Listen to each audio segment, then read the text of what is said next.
শুটকি মাছের ভর্তা। এই হলো লইটা শুটকি, 1 2 3 4 5 পিস। তারপরে ধুয়ে কস্তা কস্তা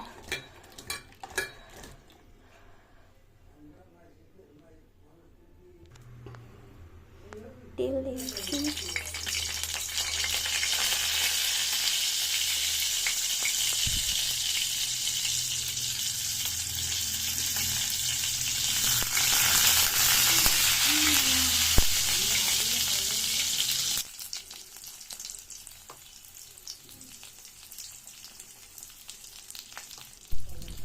ভালো করে শুটকি মাছটা ভেজে নিচ্ছি তেলের মধ্যে, লবণটা দিয়ে দিয়েছি।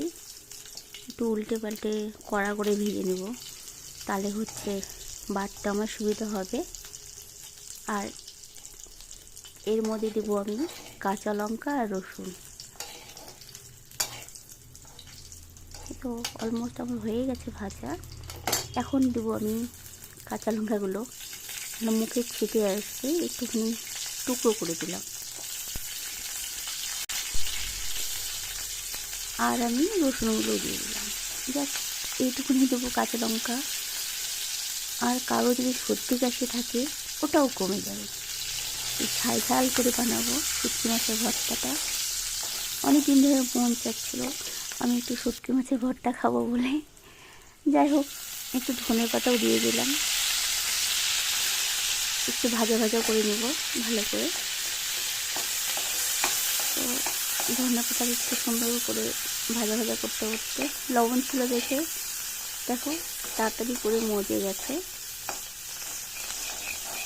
তো এটা আমি তুলে নিয়ে একটু পেঁয়াজও দেবো। এই পেঁয়াজটাও দিয়ে দিলাম, হাফটা পেঁয়াজ, বেশি দেবো না। এবং রসুন, লঙ্কা আর ধনিয়া পাতা আর শুটকি মাছ, এই যে এবার পেঁয়াজটাও দিয়ে দিলাম। এখন বাটবো, বাটার পালা। ভালো করে বেটে নিই আর কি। আর নিচে যেন স্লিপ না কেটে যায় তাই একটা কাপড় বিছিয়ে নিয়েছি পাটার মধ্যে। আজকাল তো পাটা কেউ বাটেই না, পাটাতে সব মিক্সার হয়ে যাওয়ার পর। কিন্তু এই ভর্তাটা তোমার পাটাতেই ভালো লাগে, তো তুমি যাই বলো না কেন। যাই হোক, যথারীতি আমার অনেকটাই কমপ্লিট হয়ে গেল।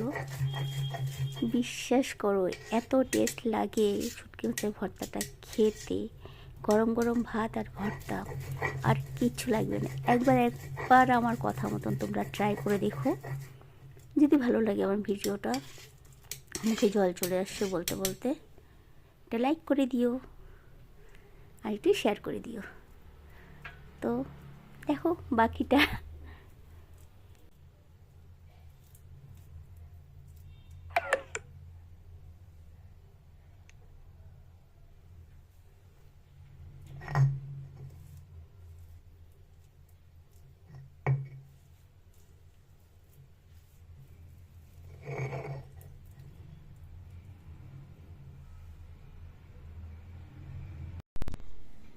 দেখো কি অসাধারণ লাগে খেতে।